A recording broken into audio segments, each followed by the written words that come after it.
TDP Janasena BJP నేతలు మీడియాతో మాట్లాడుతున్నారు. ఇప్పుడు లైవ్ చూద్దాం. పదే పదే చెప్తా ఉన్నారు ఆయన, మేము ధరలు పెంచాము, ప్రభుత్వానికి ఆదాయం పెరిగింది, వినియోగం తగ్గిందన్నారు. శుద్ధ అబద్ధమో. ఇందాకే బోండా ఉమా గారు చెప్పారు.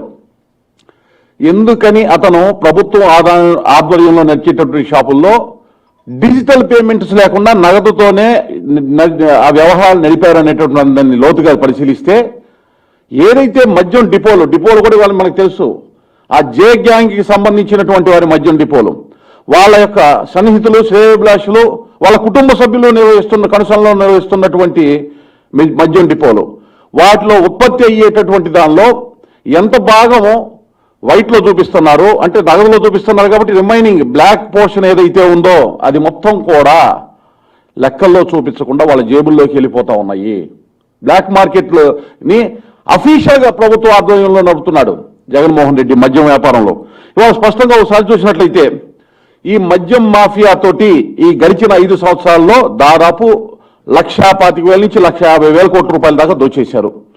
ఇందులో ఒక 50 నుంచి 75,000 కోట్లు ఆయన సన్నిహితులు, శ్రేయోభిలాషులు, ఆయన కింద పార్ట్నర్స్ గా జే గ్యాంగ్ లో ఉన్నటువంటి రిమైనింగ్ గ్యాంగ్ మొత్తం పంచుకుంటే ఒక 50,000 నుంచి 75,000 కోట్లు జగన్మోహన్ రెడ్డి గారు ఆయన సూట్ కేసు కంపెనీలకి తరలించుకున్నారు. ఇప్పుడు అనేక కంపెనీలు మనం రకరకాల ప్రెస్ మీట్ లో చెప్పాము. 10 లక్షల రూపాయలు కూడా పెయిడప్ క్యాపిటల్ లేనటువంటి కంపెనీలు 20,000 కోట్లు 30,000 కోట్ల రూపాయలతోటి ఇక్కడ సంస్థలు ప్రారంభించేస్తున్నాయి. ఇండోసెల్ అనేటటువంటి కంపెనీ అనేదాన్ని బయటకెత్తపరిచాం. సిటీ సాయి ఎలక్ట్రికల్స్ అనేటటువంటి కంపెనీ గురించి వాటికి పెట్టుబడులు ఎక్కడి నుంచి వస్తున్నాయో తెలియజేశాం.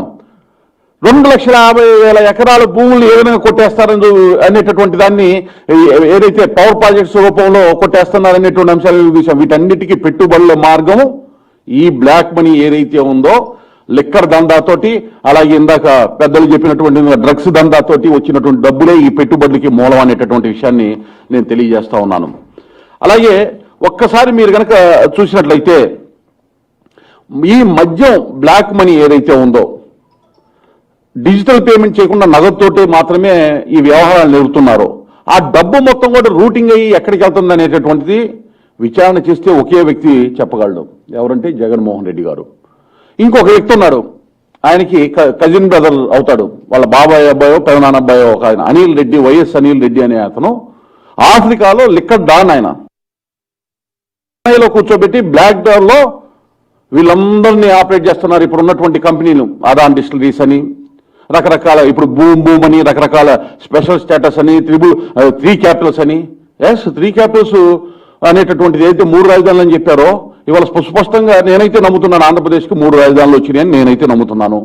ఒకటి మద్యం రాజధాని, రెండోది గంజాయి రాజధాని, మూడోది డ్రగ్స్ రాజధాని. ఈ 3 రాజధానులు ఆంధ్రప్రదేశ్లో విచ్చలవిడిగా విశృంఖలంగా అన్ని ప్రాంతాల్లో కూడా ఆ యొక్క రాజధాని యొక్క సేవలు అందిస్తూ ఉన్నాయి జగన్మోహన్ రెడ్డి బ్లాక్ మనీ సంపాదించుకోవటానికి.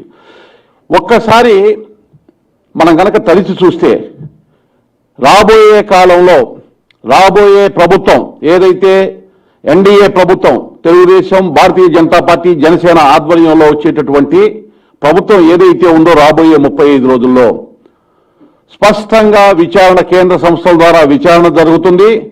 దీని మూల విరాట్ ఎవరైతే ఉన్నారో జైల్లోకి వెళ్ళేటటువంటి అవకాశం స్పష్టంగా ఉంది.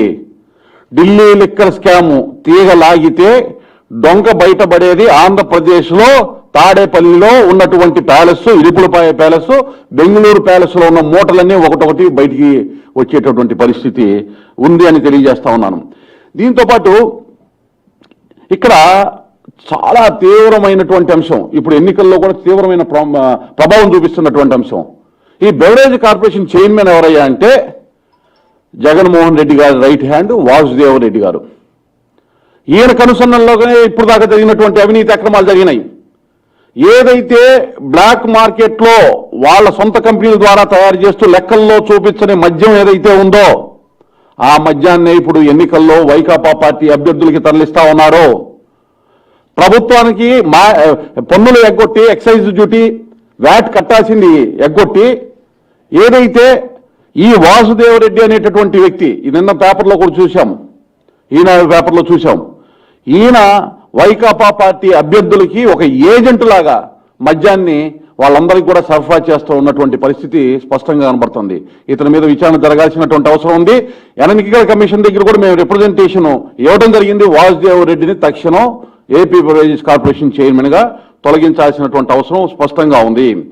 ఇంకొక విషయం ఏంటంటే, ఇందాక బొండా ఉమా గారు చెప్పారు, మద్యం ఆదాయం చూపించి, మద్యాన్ని ఏదైతే నిషేధిస్తానని చెప్పినటువంటి వ్యక్తి ఆదాయాన్ని చూపించి రాబోయే 20 సంవత్సరాల్లో కూడా రుణాలు సేకరించి ఈ ఆదాయంతోనే తీరుస్తాను అంటే 20 సంవత్సరాల తర్వాత కూడా మద్యం అనేటటువంటిది ఏ విధంగా కూడా ప్రొహిబిషన్ చేయడానికి వీలు లేనటువంటి విధంగా కట్టుదిట్టంగా, అత్యంత కట్టుదిట్టంగా నిబంధనలను పెట్టి మరీ అప్పు తెచ్చినటువంటి ఘనత వహించిన జగన్మోహన్ రెడ్డి గారు ఒక్కసారి ఆయన ఏ విధమైన అండర్టేకింగ్ ఇచ్చారో తెలుసండి. ఈ రుణాలు తేటానికి బెవరేజ్ కార్పొరేషన్ ద్వారా రుణాలు సేకరించడానికి ఈయన ఇచ్చినటువంటి అండర్టేకింగ్ ఏ కండిషన్స్ ఇచ్చారంటే, ఒకటి, ఈ అప్పు మొత్తం తీరే వరకు కూడా ఈ యొక్క ఎక్సైజ్ పాలసీ ఏదైతే ఉందో ఈ రోజు ఉందో దాన్ని మార్చము ఒకటి. రెండోది, ప్రతిరోజు నగదు రూపంలో ఏదైతే వీళ్ళు వసూలు చేస్తా ఉన్నారో అవుట్లెట్స్ లో, మద్యం షాపుల్లో, వాటిని మొత్తాన్ని కూడా వీరికి తాకట్టు పెట్టి వీరు చెల్లించాల్సినటువంటి ఈ బాండ్స్ కి సంబంధించి చెల్లించాల్సిన మొత్తం చెల్లించిన తర్వాత మిగిలితేనే ప్రభుత్వ ఖజానాకి. అయితే ఈ యొక్క బెవరేజ్ కార్పొరేషన్ కి ఆ రెవెన్యూను చూపించినటువంటి విధానం కూడా ఒకసారి చూసినట్లయితే, వ్యాట్ ఎక్సైజ్ రూపంలో కొంత ఆదాయం వస్తుంది, వ్యాట్ రూపంలో కొంత ఆదాయం వస్తుంది. వ్యాట్ రూపంలో వచ్చే ఆదాయాన్ని 2 జీవోలు, జీవో నెంబర్ 312, జీవో నెంబర్ 313 అర్ధరాత్రి అప్పటికప్పుడు నవంబర్ 9, 2021 విడుదల చేసి దాని ద్వారా ఆ ఆదాయాన్ని బెవరేజ్ కార్పొరేషన్కి తరలించి ఆదాయాన్ని చూపించి రుణాలు తీసుకొచ్చారు. అది కూడా చట్టపరంగా, రాజ్యాంగపరంగా అది చాలా తప్పుడు విధానం. ఎందుకంటే ఆర్టికల్ 293 ప్రకారము ఇటువంటి రెవెన్యూ ఏదైతే ఉందో కన్సాలిడేటెడ్ ఫండ్, స్టేట్ కన్సాలిడేటెడ్ ఫండ్కి వెళ్లాల్సిన దాన్ని పక్కదోవ పట్టించేవారు.